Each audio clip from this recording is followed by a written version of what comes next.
आजकल पीओके यानी पाकिस्तान ऑक्युपाइड कश्मीर को लेकर काफी बातें चल रही है। आर्मी की पूरी तैयारी है।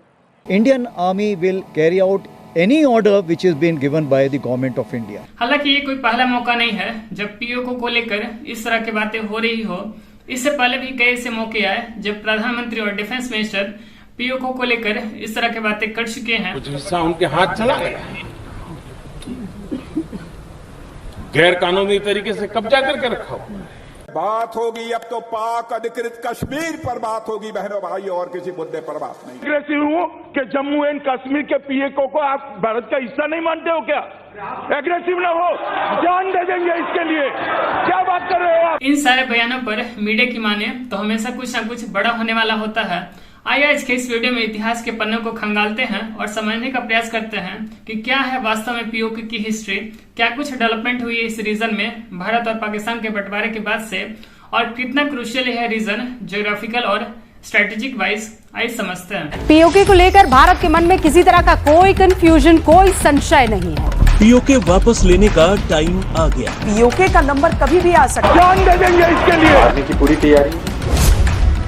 दरअसल बात है दोस्तों साल 1947 की, जब यह तय हो चुका था कि भारत और पाकिस्तान दो अलग अलग देश होंगे।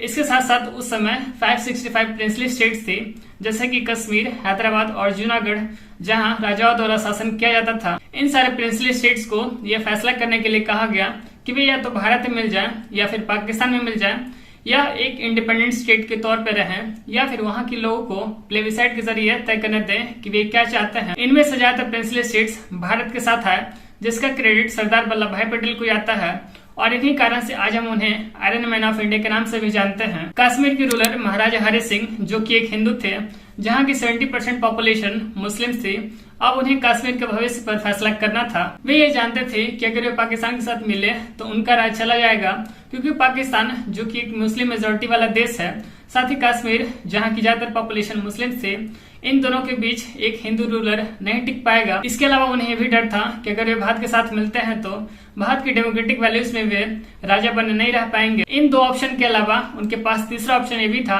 कि वे एक इंडिपेंडेंट स्टेट के तौर पर रहें। पर इस बात का भी पूरा खतरा था कि एक लैंडलॉक देश होने और भारत और पाकिस्तान जैसे राइवलरी के बीच ज्यादा दिन तक वे स्वतंत्र देश के रूप में नहीं रह पाएंगे। इन सारे कंफ्यूजन से घिरे हरि सिंह ने जुलाई 1947 में स्टैंड स्टिल एग्रीमेंट पर साइन किया, जिसका मतलब था कि ब्रिटिश इंडिया के साथ कश्मीर की जैसी स्थिति थी उसे कुछ समय तक वैसे ही रखा जाए, जब तक कि वे श्योर नहीं हो जाते कि वे एक्चुअली में क्या चाहते हैं। इसी बीच 20 अक्टूबर 1948 को पाकिस्तान द्वारा भेजे गए लगभग 10 एयर पश्तून ट्रेवल्स, जो नॉर्थ वेस्ट फ्रंटियर रीजन के थे, जिसे आज खैबर पख्तूनख्वा प्रोविंस के नाम से जाना जाता है, जम्मू एंड कश्मीर में दाखिल हुए। वे एक्सपीरियंस मिलिट्री लीडर्स द्वारा लीड किए जा रहे थे, जिनके पास मॉडर्न आर्म्स थे। कश्मीर की लड़खड़ाती सेना इस हमले का सामना करने में असमर्थ थी। उन लोगों ने मुजफ्फराबाद और बारामूला के शहरों पर कब्जा कर लिया, जो स्टेट की कैपिटल श्रीनगर के नॉर्थ वेस्ट से केवल 20 मील की दूरी पर थी। 24 अक्टूबर को जब हरि सिंह को यह एहसास हो गया कि उनकी आर्मी अब कश्मीर को नहीं बचा सकती, तो उसने भारत सरकार से रिक्वेस्ट किया कि वे उनकी हेल्प करें। हालांकि भारत से उसे यह जवाब मिला कि जब तक वे भारत में मिल नहीं आते तब तक भारत उसकी मदद नहीं कर पाएगा। महाराजा के पास और कोई ऑप्शन नहीं था सिवाय भारत में मिलने के। 26 अक्टूबर 1948 को महाराजा हरि सिंह ने डिफेंस, एक्सटर्नल अफेयर्स और कम्युनिकेशन मामलों में कंट्रोल गवर्नमेंट ऑफ इंडिया को सौंपते हुए इंस्ट्रूमेंट ऑफ एक्सेशन पर साइन किया। भारत को अब यह अधिकार था कि वे अपनी इस नई टेरिटरी को बाहरी इंट्रूडर से बचाए। इसके लिए इंडियन ट्रूप्स कुछ ही समय में श्रीनगर पहुंच पाकिस्तानी सोल्जर्स को पीछे हटने पर मजबूर किया। इंडियन आर्म्ड फोर्सेस का डोमिनेंट ऐसा था कि ट्रायल फोर्सेस एक दिन के लिए भी जमीन पर खड़ी नहीं हो सकी। Indian forces Jammu and Kashmir की पूरी टेरिटरी को अपने कब्जे में लेने के मकसद से तेजी से आगे बढ़ी रही थी कि तभी जवाहरलाल नेहरू ने यूएन को अप्रोच किया और डिमांड किया कि इस मैटर को पीसफुली सॉल्व करें, जिसके कारण यूएन ने सीज फायर का ऑर्डर दिया, जिसका मतलब ये था कि पाकिस्तानी ट्रायल फोर्सेस, जिसका कश्मीर के एक बड़े हिस्से पर कंट्रोल अभी तक था, वहाँ इंडियन फोर्सेस अटैक नहीं कर सकती थी। इसी पीस ऑफ लैंड को भारत में पाकिस्तान ऑक्युपाइड कश्मीर यानी पीओके कहते हैं, तो ही पाकिस्तान इस रीजन को आजाद कश्मीर कहता है। यूनाइटेड नेशन ने डिस्प्यूट को सॉल्व करने के लिए कश्मीर में प्लेबिसाइड कराने के फेवर में रिजोल्यूशन पास किए।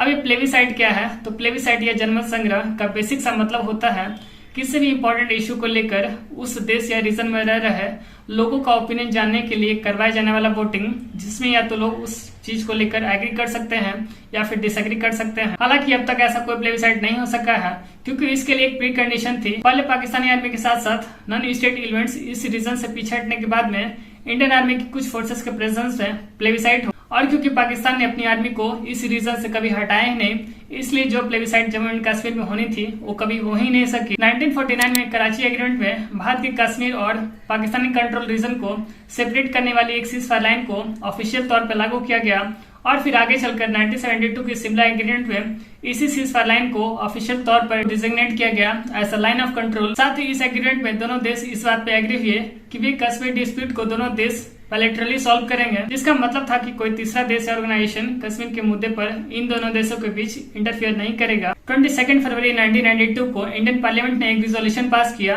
कि जम्मू एंड कश्मीर इंडिया का था, है और रहेगा, और साथ ही भारत ने डिमांड किया कि पाकिस्तान भारत के टेरिटरी को इमीडिएटली वेकेट करे। अब ये जानते हैं पीओके कितना इंपॉर्टेंस रखता है ज्योग्राफिकल और स्ट्रेटेजिक वाइज।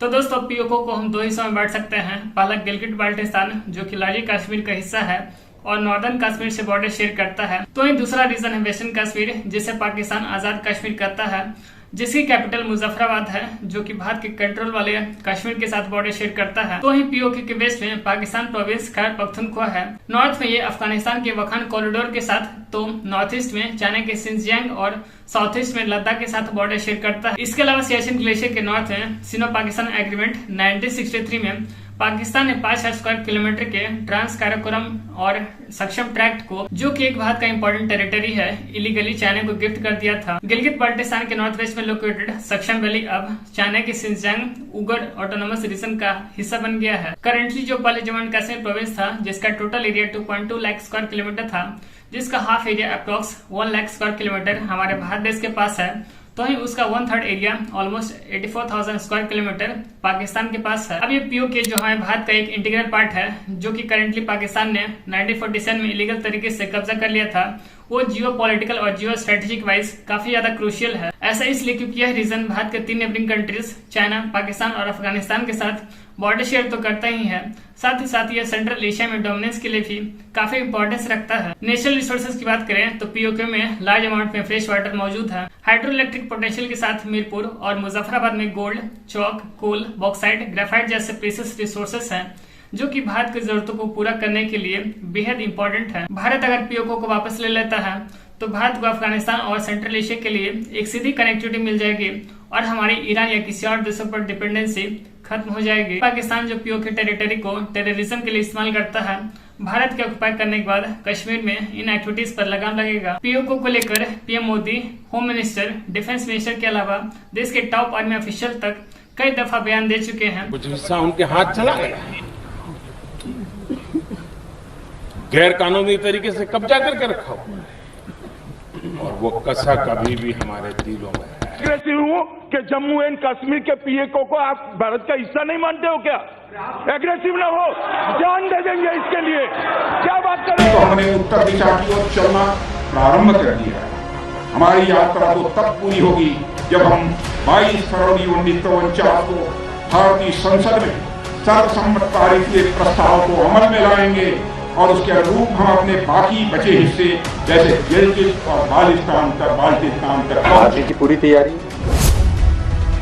जब भी ऐसा कोई डिसीजन दिया जाता है जो है उसको बड़ी अच्छे तरीके से जो है उसको निभाएं। बात होगी अब तो पाक अधिकृत कश्मीर पर बात होगी बहनों भाई, और किसी मुद्दे पर बात। As far as Indian Army is concerned, Indian Army will carry out any order which is being given by the government of India. And whenever such orders are given, we'll always be ready for it. इन बयानों से Indian army PoK पर operation कब शुरू करेगी यह कहना तो मुश्किल है, पर इतना तो जरूर है कि वह दिन दूर नहीं जब पूरी कश्मीर वैली भारत के कंट्रोल में होगी। इंडिया भी इन बयानों को बढ़ा चढ़ाकर पेश करने से नहीं चूकती और ऐसा लगता है मानो पीओके पे ऑपरेशन उसे ही करना है। मीडिया पर्सनल्स ये जानने के लिए काफी एक्साइटेड दिखाई पड़ते हैं कि वो कौन सी तारीख होगी जब भारत पीओके पे ऑपरेशन शुरू करेगा। जब जरूरत पड़ेगी वो हमारी सेना करने में वो सक्षम है। तो कब तक इस तरह का आदेश होगा? नहीं, आदेश स्वदेश की कोई बात नहीं है। मैंने केवल इतना याद दिलाया था, उनको स्मरण कराया था। मतलब आप वही कह रहे हैं संयम रखो। आपने पिछली बार कहा था ये सवाल पूछने पर। मुझे तो लगता है कि पाक ऑक्युपाइड कश्मीर में अपने आप ऐसी परिस्थितियां पैदा हो जाएंगी जिस तरीके से वहाँ के रहने वाले लोगों का उत्पीड़न हो रहा है कि शायद पाक ऑक्युपाइड कश्मीर के लोग ही ये डिमांड करना शुरू करेंगे कि हम पाकिस्तान के साथ नहीं रहना चाहते बल्कि हम भारत में जाना चाहते हैं, भारत के साथ मिलना चाहते हैं। जिसका जवाब ऑफ कोर्स किसी मिनिस्टर के पास नहीं होता, और अगर हो तो भी यह बचकाने वाली बात हुई कि ऑपरेशन की तारीख पब्लिक डोमेन में रखी जाए। इसलिए मीडिया या किसी मिनिस्टर की ऐसी तमाम दावों पे हमें भरोसा नहीं करनी चाहिए, और वो भी तब जब इलेक्शन आसपास हो, क्योंकि ऐसा कई बार देखा गया है कि मिनिस्टर्स और मीडिया चैनल्स इस तरह के नेशनल इंपॉर्टेंस का दाव खेलकर अपना मतलब निकालने की कोशिश कर रहे होते हैं, जिससे लोग रियल इशू पर वोट न देकर इमोशंस के सारे वोट दे देते हैं, जिसका फायदा पॉलिटिकल पार्टीज उठाने से नहीं चूकती। तो ही मीडिया चैनल्स इस तरह की सेंसेशनल न्यूज बनाकर लोगों के अटेंशन अपने चैनल्स के प्रति ग्रैब करवाने की कोशिश कर रही होती है। दोस्तों, आपकी क्या राय है इस इशू को लेकर? नीचे कमेंट सेक्शन में जरूर लिखिए। तो बस आज की वीडियो में बस इतना ही। उम्मीद है वीडियो को पसंद आएगी। अगर आपको वीडियो पसंद आई तो इसे शेयर कीजिए अपने दोस्तों के साथ, और अगर आपने अभी तक हमारे चैनल को सब्सक्राइब नहीं किया है तो हमारे चैनल को सब्सक्राइब करके बेल आइकन की जरूर प्रेस करें, जिससे हमारे इसी तरह के वेल एक्सप्लेन वीडियोस की नोटिफिकेशन आप तक सबसे पहले पहुंचे। और हाँ, आप कौन से टॉपिक पे वीडियोस देखना पसंद करेंगे नीचे कमेंट सेक्शन में जरूर लिखिए। चलिए मिलते हैं नए वीडियो के साथ, तब तक के लिए धन्यवाद।